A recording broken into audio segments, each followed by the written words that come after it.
I wasn't always an angry daughter. I think that's the part people don't understand. Anger came later after years of saying nothing. I grew up in a small, ordinary house on a street where nothing ever really changed. Same cracked sidewalk. Same neighbors who waved but never stopped to talk. My father worked long hours at a warehouse, loading and unloading trucks. My mother worked part-time at a dental office. Nothing unusual. Nothing dramatic. Every morning, my dad left before sunrise. I'd hear the garage door open, then close. That sound became part of my sleep. By the time I woke up for school, he was already gone. My mom packed my lunch most days. Peanut butter sandwiches, apple slices turning brown at the edges. She'd ask the same questions every morning. Did you sleep okay? Do you have your homework? I always said yes, even when it wasn't true. At school, I was quiet. Not shaved, just careful. I watched people more than I talked. Teachers liked me because I didn't cause problems. Friends trusted me because I listened. At home, I stayed in my room a lot. Not because I was hiding anything. It just felt easier to be alone. My dad and I didn't fight. We didn't talk much either. That's important. The first shift I remember wasn't big. It was just a luck. I was about 14. My dad came home late, later than usual. He sat at the kitchen table, boots still on, staring at nothing. My mom asked how work was. Fine, he said. That was it. I remember standing in the hallway watching them, waiting for something else to happen. A conversation, an explanation, anything. Nothing did. That night, I asked my mom if he was okay. He's just tired, she said. Don't worry. So I didn't, or at least I told myself I didn't. Another shift came a year later. I got accepted into an after-school program. It meant staying late twice a week. I needed a ride home. I asked my dad once quietly while he was watching TV. He didn't look away from the screen. I work early, he said. That was all. I took the bus instead. It wasn't the refusal that hurt. It was how small I felt for asking. By the time I was 16, I had learned something important.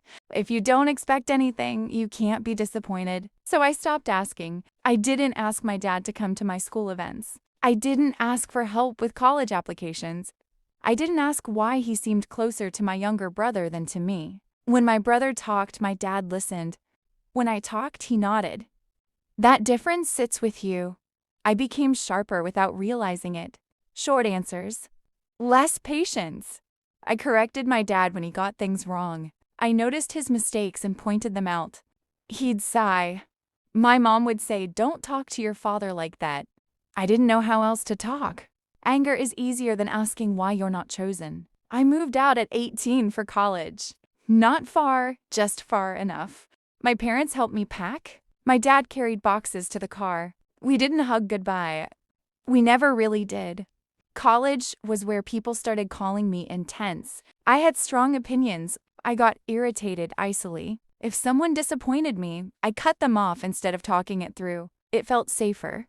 I visited home less and less. When I did, my dad and I stayed polite. Like coworkers who didn't like each other but had learned how to function. One Thanksgiving, he asked me how school was. "It's fine," I said. The same word he always used. I saw something in his face then.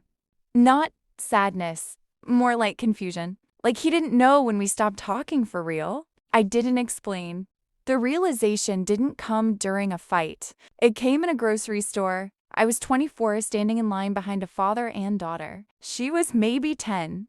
She was talking nonstop about school, a book she liked, something that happened on the bus. The dad listened, really listened, asked questions, smiled. Nothing dramatic. I felt my throat tighten. Not jealousy. Something heavier. I realized then that I wasn't angry because my father was cruel. I was angry because he was absent in quiet ways. And I had spent my whole life pretending this didn't matter. That night, I drove home and sat in my car outside my apartment for a long time. I thought about calling him.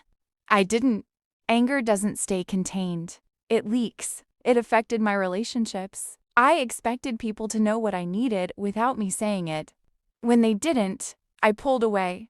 I dated someone for 2 years who finally said, "You never tell me when you're hurt. You just get cold." I told him that was just how I was. He said, no, it's how you learned to survive. We broke up a few months later. Quietly. Around that time, my mom started calling more, asking when I'd visit, telling me my dad asked about me. That made me angry too. Why now? One weekend I finally went home. Nothing special, just a normal visit.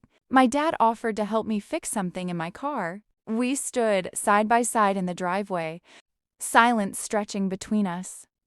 Then he said, "You always seem mad at me." It wasn't an accusation, just a statement.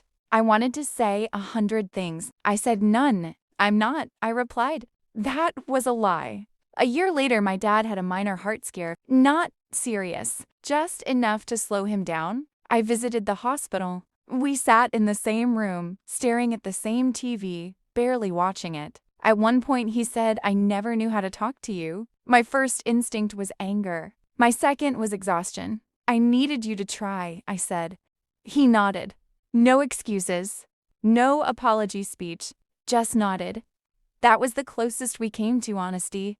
Nothing was fixed that day. No hugs, no promises. But something shifted. Not healed, shifted. Now, I'm older. Still an angry daughter sometimes. My dad and I talk more, but we're careful. Like people walking on old cracks. I still get irritated icily. Still shut down instead of explaining. I'm working on it. Slowly, some days. I wonder who I'd be if I'd learned how to speak instead of staying silent. Other days, I accept that this is part of me. Not all of me, but part. My father didn't ruin my life. He just didn't show me how to feel safe asking for more. And I'm still learning how to ask. Life goes on. So does the anger. But now, at least I know where it came from. And that knowledge sits quietly with me like everything else in this story.